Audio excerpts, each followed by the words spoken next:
Oh,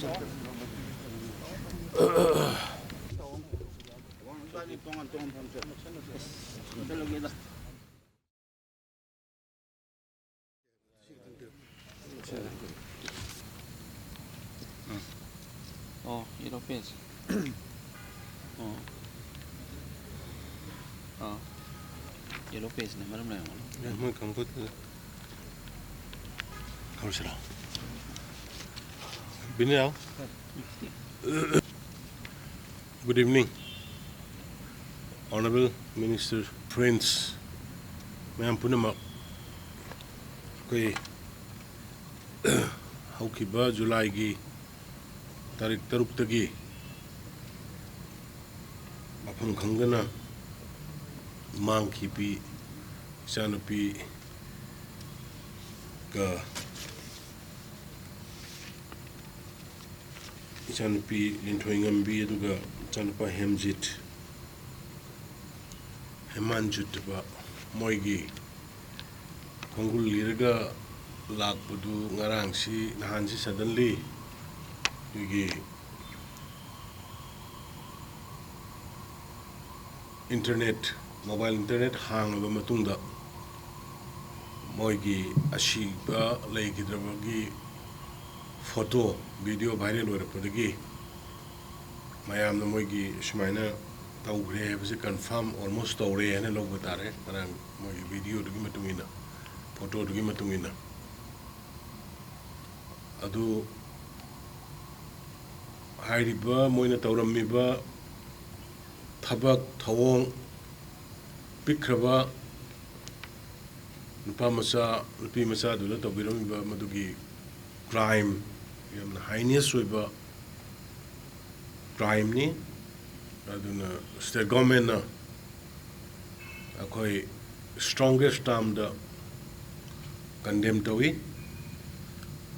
tumba sanga da set kada set adu akoi punna sarkar amadi manipuri miyam punna Bharat की प्रजा पुनः पृथ्वी प्रजा पुनः मधु स्ट्रॉन्गेस्ट ताम कंडेम तौगम थोयन सोईगी मोटलाई हाइरिब केसी मयाम ने खंगिरे जुलाई की तरुक्तगी तौनरपुदुना थीब सिदैदा जेसी सेमदना मागी लेगिद्रब इमुंग मनुंग सरकार गा इगा हन्ना उन्नदना वारी गोटाई सारब मतुंगदा केसी कितंग masa body kari kari su phangba ngamdaba adagi sirabra lairibra haiba su khangba ngamdaba adagi masi khoi angtang trace tawna basi khoi independent organization amada sinasi haina tawbadagi my family amadi mayam gi apama matungina khoina CBI da interest tawgibini August ki tarik 19 CBI na sumadugi matungda moigi ground thibeyaba thirongani madu aina uruba yadra gi government side degi adu ngarang anahan suddenly hairiba sanupi ga sanpa yamna nuaita ba moigi photo ji viral ore podagi khudakta akoi matang phawna to podagi हानदगी कोई state government सुमोगी track तोबा telephone मोइने इसाजिंग न पाइगिबा telephone अदगी कराना पाइरी कराइदा तौये सिदो कोई सेनरगा लापनी अदु CBI की issue मोइ सेनरमगनी अदुना ngarang si अथेंगबदा honourable union home minister Amit Shah ji जिना फोन तौरकांदा सिगी केसी yamna nungaitaba yamna haina soiba mioibana tawhaidaba poni aduna hairiba posi khoi strongest term da condemn to bogno na manale bisin phana na hona gane aduna hayengmak khoi director special director CBI Shri Ajay Bhatnagar special flight ma torkana tharkani aduga maga loinana mi taret DIG amasu yauri hai moi keno sigi aduna moi ngasai thungre het thungabaga moi manga galoinana het thungabaga moi thokdok thokphom da kari da moi gi tawum thokpa ngasai phangiba clue mayam dagi matungina moi investigation adum sport sat khare ji phawba halakri da horen halaga aiga unagani moi aingonda unana bagi madagi appointment laurei aduna Manipur ki praja mayam da maroina satra sarti su singa Manipur sarkar ki side tagi amadi central government ki side tagi honorable union home minister na hairakpa aduga CBI ki director mak laktana sidaida sport investigation tawna bi laiba sigi importance case da piriba seriousness to thajabire herga Satra Satri Alamani Maiben, Manipur Gimayam Punamana civil society Punamana government Taureba Laureba action Aduga CBI through the Taureba actions the Tajaba Tambiraga San Puning Pataraga Santi W Sung Soy Soidana Hairiba Adugumba Isa Amadi Isana PM the Chanapani tam thina mi ha thina minung shiya una hala me bakang bu far ga soidna sab chaba matik chaba dandi logi matung ina pigani hai basi miyam ba thajab thamjari amna miyam na puning phathe biraga CBI na paikhatli ba takulai ba thabak si matam khara PBU yang biu hai gana appeal tawjari violent ki thabak tawdana ba aduga amana hari ba isa ani gi sadan photo lakpadagi thengariba mayam da piriba emotion sentiment mayam du phadabangam dabdagi lambi da sorokta ventilate on the Tholo pushing the Bhaptana the Bagi OBI security region give hyper sensitive zone the song of OBI any OBI. But the Satra Sati sing the young Ka Henba Mong the security forces sings. Na live ground na ex ate tai sokpa ya ba panbe ya ba kappa yor magadi madu government madu tolerate toloi satra sing kari kari da sokapan nangba madu gi damak te khoi sarkari maige de gi ai gi maige de gi nuai te phongluk sari aduga yam ka hena sokapan nangba atai sada mamam singaur ngadi madu gi mafam matam aduga madu gi dauri ba thoi ba thokdok tu gi investigation Sapsana Torokanda,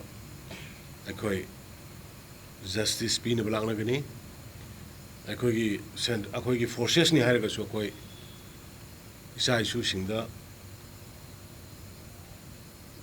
Mahung Tadaba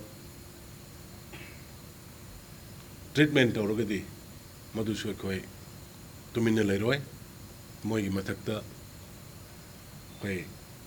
Sapsaba, disciplinary action Lokakani. Amarumda amuk agitation to be by sing some the Tokterapa Lambi the Nungaita Bigi Pen the Pondok Toxera pushing the Matung the Lepaga Nakan the Lepaga Satra Sing Chunataba Aduna Irang Tonganaba Yot Matum Kaaga Nauri Marutoga Kapsanba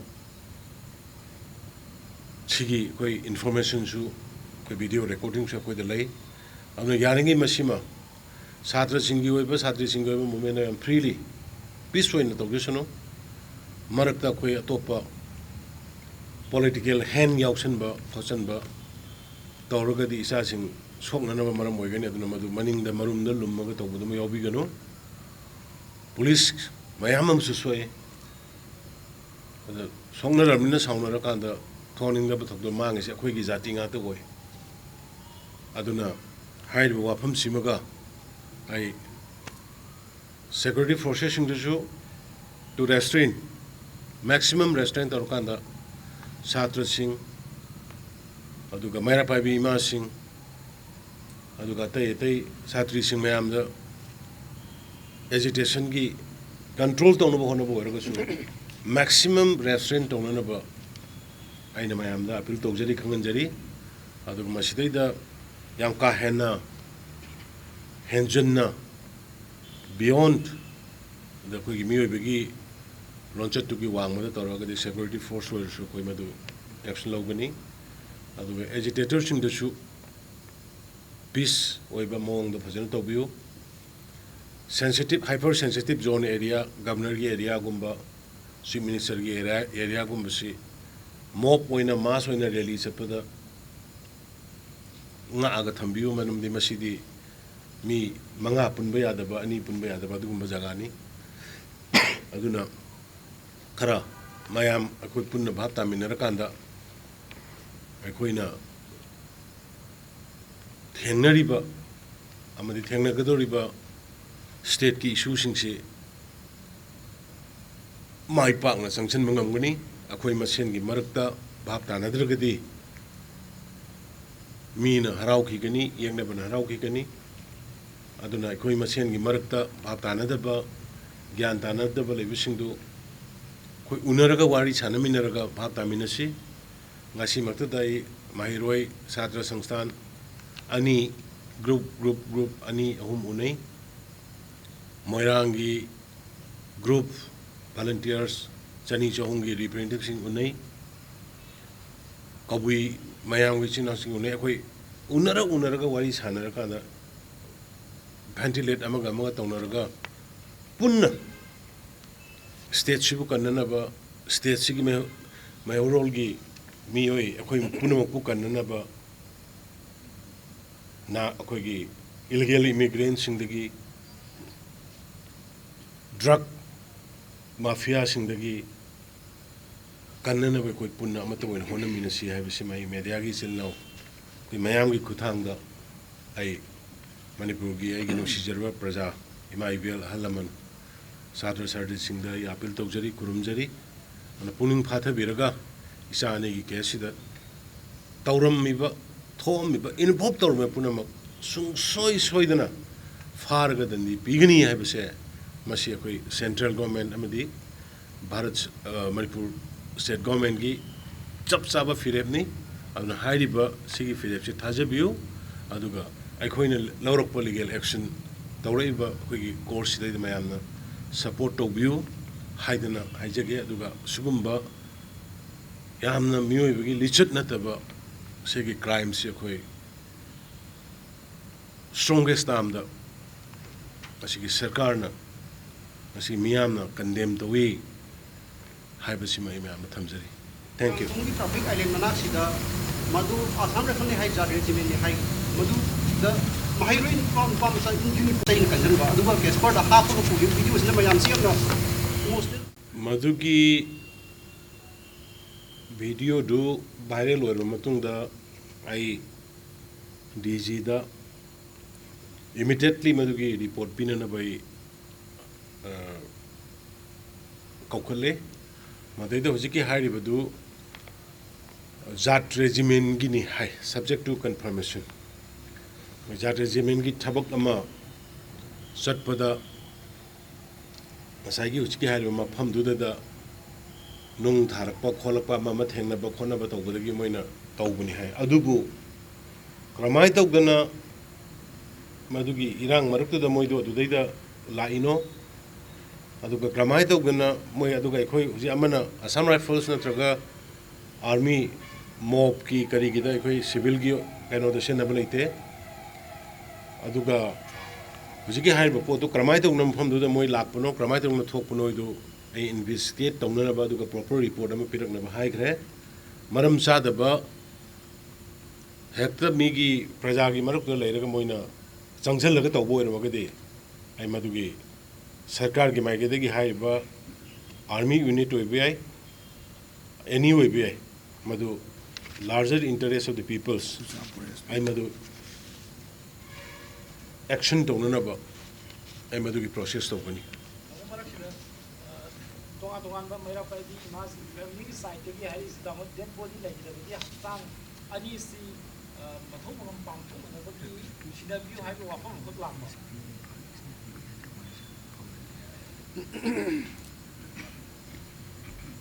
si usi fo ba dead body si kadai da ken on lai si khang da ni na family gi side gi manipur ya am na mai ro si na pam si maroi na dead body lai da ma sa si view ma gi mathong ngam pam thong ki na hai ko si lai bani na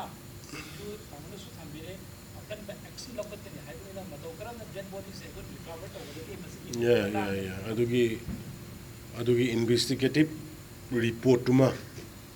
moi icha singdu leitre hai basi ngarangi video photo du ge koi confirm to bani hanagi chingnabu leiraga su madugi leira bani na hoji moi karai da phumno karai da to bno hai ba pot puno muktu a part of investigation da loina yaura ni ai ga su makoi gi JSC moi family kam ngarang ngasai su ngarang su nei moi du sai fajana hai ga moi na su koi gi sanabi da mai te koi gi sanabi da asi bagi masa kitang wor su yaudra de yada ba khota ba poloi ba yada ba du ai madugi seriousness to ai rokana moi du su ai fajana sungsoi soi da CBI magnam even special director masa sida la pai si madugi seriousness to utpani na lobiraga mayam prajada thajaba thambio sungsoi soi na madu koi phangna bkhona gani dumai haijage